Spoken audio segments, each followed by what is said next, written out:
हरियाणा की हर अपडेट के लिए बेल आइकन दबाएं और सब्सक्राइब करें STV हरियाणा न्यूज। नमस्कार, हरियाणा न्यूज देख रहे हैं आप और मैं हूं आपके साथ सोनिया सतानेता। रुक लेते फटाफट हरियाणा की ओर। लोकसभा में कृषि कानूनों को लेकर प्रधानमंत्री मोदी का विरोधियों पर निशाना। बोले, विपक्ष कानूनों के रंग पर चर्चा कर रहे हैं। और वहीं किसान आंदोलन पर पीएम ने कहा कि किसानों से लगातार बातचीत जारी है। बातचीत से किसानों की शंकाओं को ढूंढने का प्रयास किया। अगर बदलाव जरूरी है तो किया जाएगा। बजट को लेकर सीएम मनोहर लाल सभी विधायकों और सांसदों के साथ बैठक कर चुके हैं। इस बैठक में हरियाणा बजट सत्र पर चर्चा की गई।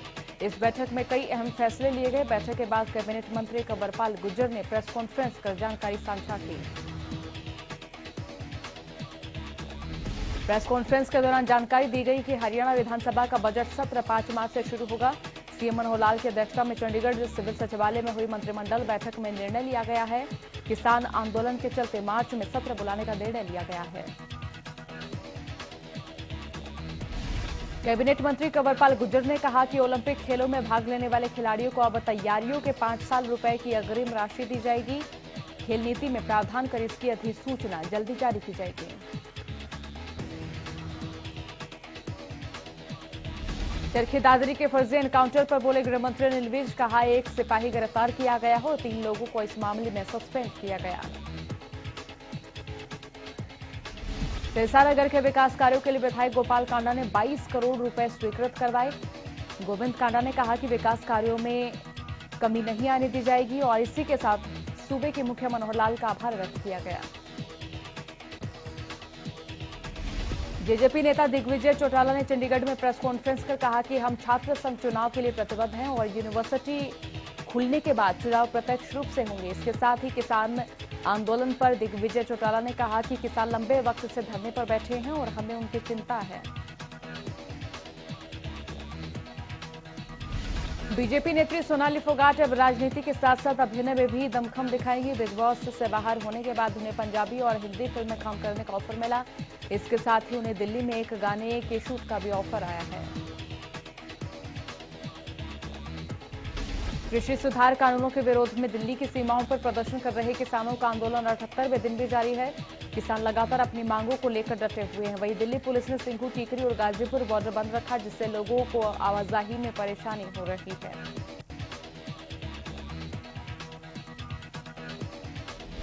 कृषि कानूनों के खिलाफ किसानों का आंदोलन 78वें दिन भी जारी। किसान आंदोलन को आगे बढ़ाने के लिए संयुक्त किसान मोर्चा ने आगे की रणनीति तैयार कर ली है। संयुक्त किसान मोर्चा ने कल से राजस्थान के सभी टोल प्लाजा फ्री कराने का ऐलान किया। इसके बाद 14 फरवरी को पुलवामा हमले में शहीद जवानों के बलिदान को याद करते हुए देश भर में कैंडल मार्च, मशाल जुलूस और अन्य कार्यक्रम आयोजित किए जाएंगे।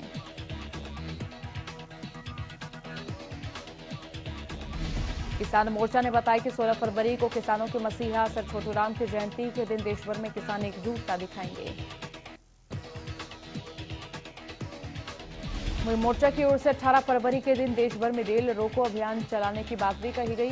किसान मोर्चा ने कहा कि 18 फरवरी को दोपहर 12 से शाम 4 बजे तक देश भर में रेल रोको कार्यक्रम किया जाएगा।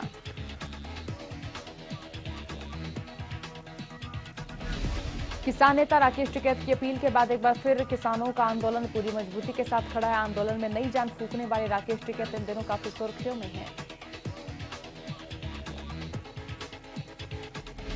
सिंघू बॉर्डर पर इन दिनों राकेश टिकैत के पोस्टर भी काफी चर्चा में। यहां मौजूद दुकानदार किसान एकता के गमछे और राकेश टिकैत के पोस्टर और टी शर्ट बेचते नजर आ रहे हैं। दुकानदारों का कहना है कि लोग राकेश टिकैत के पोस्टरों को काफी पसंद कर रहे हैं। रोजाना 500 से 600 पोस्टर खरीदकर अपने घर ले जा रहे हैं। दुकानदार असलम ने बताया कि किसान अब राकेश टिकैत की फोटो वाली चीजों को ज्यादा खरीद रहे हैं।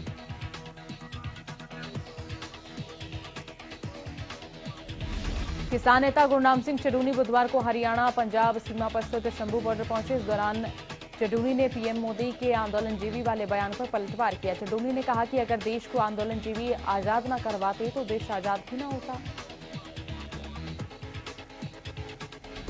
टीकरी बॉर्डर पर किसानों का धरना 78 दिनों से लगातार जारी। इसी बीच किसान संगठनों की ओर से किसानों के स्वास्थ्य को ध्यान में देखते हुए टीकरी बॉर्डर पर अर्धनग्न होकर प्रदर्शन करने पर रोक लगा दी गई है।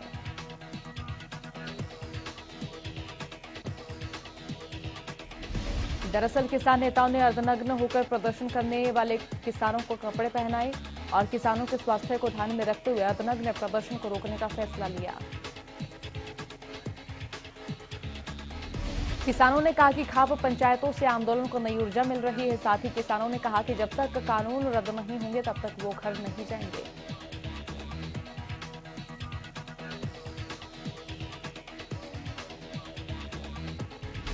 दिल्ली बॉर्डर पर किसानों की सहायता के लिए टोहाना से इमरजेंसी ब्रिगेड रवाना की गई। इस ब्रिगेड में युवा गाड़ियों के काफिले के साथ टीकरी बॉर्डर की ओर रवाना हुए। बॉर्डर की ओर कूच करने वाले युवाओं ने बताया कि वो आपात स्थिति आने पर किसान नेताओं के साथ खड़े रहेंगे और शांतिपूर्ण तरीके से आंदोलन में अपनी भूमिका निभाएंगे। दिल्ली देहात के गांव से भी किसान आंदोलन को समर्थन मिल रहा है। दिल्ली किसान यूनियन के प्रदेश अध्यक्ष वीरेंद्र डागर ने इस बात की जानकारी देते कहा कि सरकार की ओर से झूठा प्रचार किया जा रहा है कि दिल्ली देहात के ग्रामीण किसान आंदोलन से परेशान हो और उनके कामकाज बाधित हो रहे हैं। वीरेंद्र डागर ने कहा कि किसान आंदोलन को समर्थन देने के लिए जहां दिल्ली गांव से लोग ढासा बॉर्डर पहुंच रहे हैं, तो वहीं उन्होंने बताया कि दुल्हेड़ा बारह और दलाल खाप के प्रतिनिधियों ने किसान आंदोलन को समर्थन दिया है। करनाल उप सचिवालय में 5 गांवों के किसानों ने चकबंदी और रिकॉर्ड से छेड़छाड़ करने के विरोध में प्रदर्शन किया। इस दौरान ग्रामीणों ने गेट पर धरना दिया और डीसी को ज्ञापन सौंपा। मिक्सोपैथी के विरोध में आईएमए का विरोध निरंतर जारी है। आईएमए चिकित्सकों ने बुधवार को क्रमिक भूख हड़ताल की। इस दौरान उन्होंने कहा कि मिक्सोपैथी के बाद चिकित्सा को लेकर कई तरह के प्रश्न खड़े होंगे। हम आयुर्वेद के खिलाफ नहीं बल्कि मिक्सोपैथी के खिलाफ हैं। आईएमए चिकित्सकों ने कहा कि सरकार ने मिक्सोपैथी कानून के तहत आयुर्वेद चिकित्सकों को कुछ खास सर्जरी करने का अधिकार दिया। आईएमए किसी पैथी के खिलाफ नहीं है। अंबाला शहर के पॉलिटेक्निक विद्यार्थियों ने ऑफलाइन परीक्षा का विरोध किया। छात्रों ने पॉलिटेक्निक प्रशासन के खिलाफ नारेबाजी कर विरोध जताते हुए ऑनलाइन परीक्षा की मांग की। विद्यार्थियों ने अपनी मांगों को लेकर पॉलिटेक्निक प्रिंसिपल को ज्ञापन सौंपा। ऑफलाइन परीक्षा का विरोध कर रहे विद्यार्थियों का कहना है कि जब उनकी पढ़ाई ऑनलाइन हुई है तो ऑफलाइन परीक्षा क्यों आयोजित की जा रही है। पटौदी में सड़क निर्माण कार्य में करप्शन का मामला सामने है, जिसमें सड़कों को बिना रोड रोलर चलाए महज कागजों पर ही ठीक कर दिया। सिर्फ इतना ही नहीं, प्रदेश सरकार ने उसका भुगतान भी कर दिया। इसका खुलासा आरटीआई के जरिए हुआ है।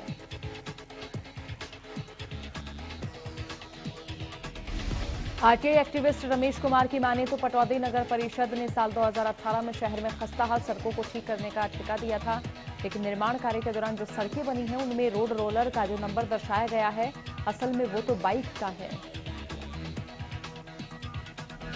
पानीपत के बिंजल गांव में चल रहे नशा मुक्ति केंद्र पर स्वास्थ्य विभाग की टीम ने छापेमारी की। सीएमओ संतलाल वर्मा के नेतृत्व में स्वास्थ्य विभाग की टीम और पुलिस टीम नशा मुक्ति केंद्र पहुंची और शिकायत की पुष्टि के लिए रजिस्ट्रेशन संबंधित कागज मांगे। मौके पर मौजूद नशा मुक्ति केंद्र में काम करने वाले लोग कोई भी कागज पेश नहीं कर पाए। सिवानी मंडी के मेन बाजार में सीवर का ढक्कन पिछले करीब 15 दिनों से टूटा हुआ, लेकिन इस ओर प्रशासन का कोई ध्यान नहीं है। जबकि इसी रोड पर पब्लिक हेल्थ विभाग का कार्यालय भी है। सड़क के बीचों बीच टूटे सीवर के ढक्कन के कारण लगातार हादसे का अंदेशा बना हुआ है। स्थानीय लोगों का कहना है कि उन्होंने इस बात की शिकायत डीसी को की, लेकिन उनकी ओर से अभी तक कोई एक्शन नहीं लिया गया। गोहाना नगर परिषद में सफाई कर्मचारियों को कोरोना वैक्सीनेशन का टीका लगाएगा, जिसके बाद 10 से 12 सफाई कर्मचारियों की अचानक तबीयत बिगड़ गई है,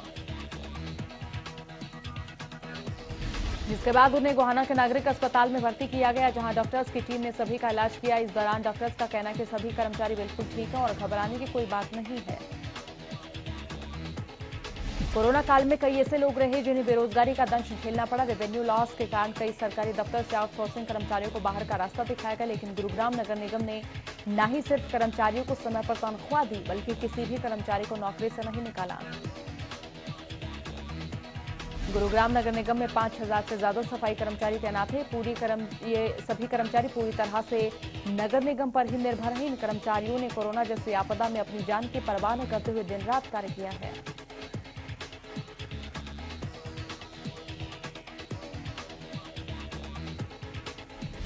बहादुरगढ़ के मामन विहार में रहने वाले लोग सीवर और नाले के गंदे पानी से परेशान हैं। मामन विहार की सड़कों पर 2 फुट तक गंदा पानी भर गया, जिससे आने जाने वाले लोगों को परेशानी का सामना करना पड़ रहा है। वह इस मामले में पार्षद अनीता का कहना है कि मामन विहार में मौजूद दूध की डेयरियां नाले में गंदगी डाल रही हैं, जिसके कारण ये समस्या उत्पन्न हो रही है। उन्होंने कहा कि हम यहां एक डिस्पोजल भी लगा रहे हैं, जिससे काफी हद तक इस समस्या का समाधान हो जाएगा।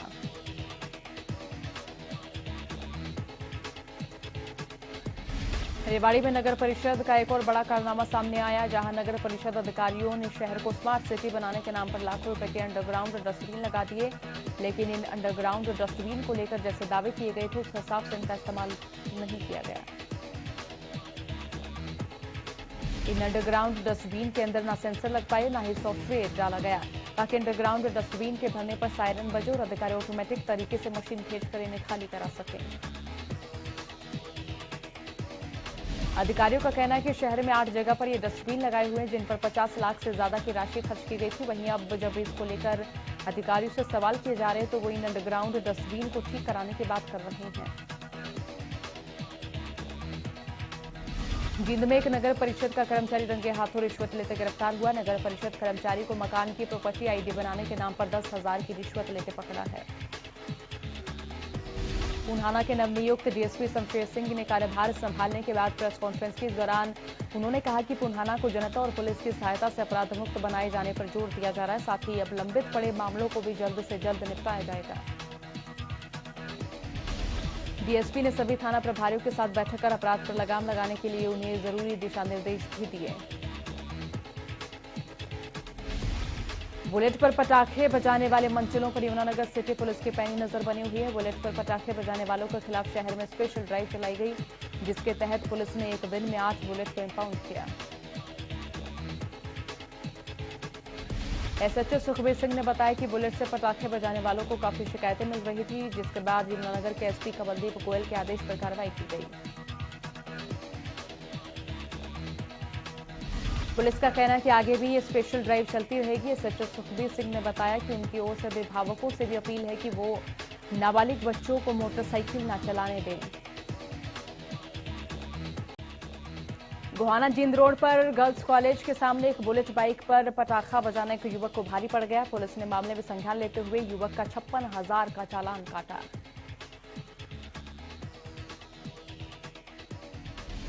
गोहाना पुलिस ने पिछले 3 दिनों में 7 से 8 बाइकों को इंपाउंड किया, जिन पर 2,34,000 रुपए का जुर्माना किया गया है।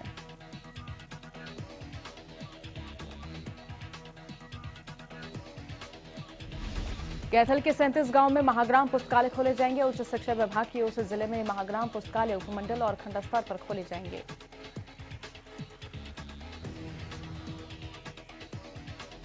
जिले में 37 महाग्राम पुस्तकालयों के लिए करीब 1 करोड़ 11 लाख रुपए निर्धारित किए गए हैं। इस बारे में जानकारी देते हुए जिला पुस्तकाध्यक्ष और नोडल अधिकारी श्याम सुंदर कौशिक ने बताया कि उपायुक्त सुजान सिंह से मिलकर इस काम को तेजी से पूरा किया जा रहा है।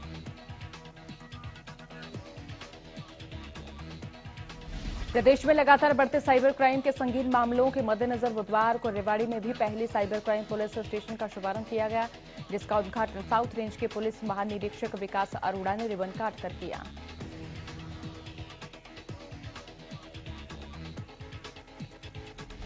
सिरसा में अपराध पर लगाम लगाने के मकसद पर शहर में सीसीटीवी लगाने की प्रक्रिया शुरू कर दी गई। इस प्रक्रिया के तहत शहर के 40 नई जगहों पर 100 सीसीटीवी लगाए जा रहे हैं। इसके लिए 50 लाख रुपए की राशि भी पुलिस विभाग के पास पहुंच चुकी है।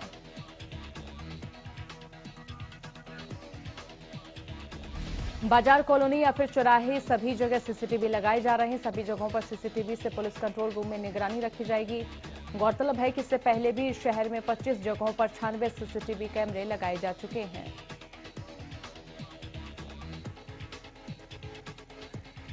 सीएम फ्लाइंग ने बुधवार को हांसी में खाद बीज और कीटनाशक बेचने वाले 5 जगहों पर छापेमार कार्रवाई की। छापेमारी के दौरान टीम ने दुकानों के सैंपल भी लिए हैं।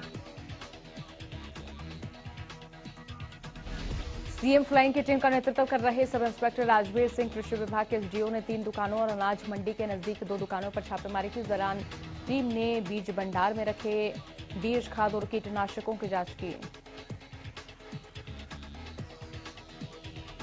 प्रदेश में चोरी की वारदातें दिन प्रतिदिन बढ़ती ही जा रही। ताजा मामला तोशाना के सिवानी मार्ग से सामने आया, जहां चोर ने दुकान के बाहर खड़ी मोटरसाइकिल के बैग से 2.5 लाख रुपए लिए और फिर फरार हो गए।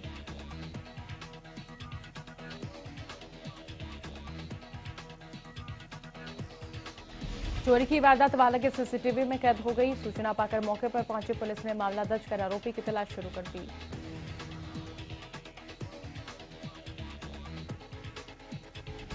फरीदाबाद में नाबालिग रेप पीड़िता के पुलिस पीसीआर में बच्चे को जन्म देने का मामला सामने आया। दरअसल नाबालिग लड़की से मंदिर के पुजारी ने दुष्कर्म किया था। फिलहाल रेप आरोपी पुजारी जेल में बंद है। गोहाना क्षेत्र में हत्या की घटनाओं का सिलसिला थम नहीं रहा। बुधवार देर शाम जींद रोड पर नई अनाज मंडी के पास खंदराई गांव के सरपंच के कार्यालय के सामने आढ़ती राजेश उर्फ राजू मूल रूप से मुडलाना हॉल नई अनाज मंडी में उन्हें गोली मार दी और हत्या कर दी उनकी।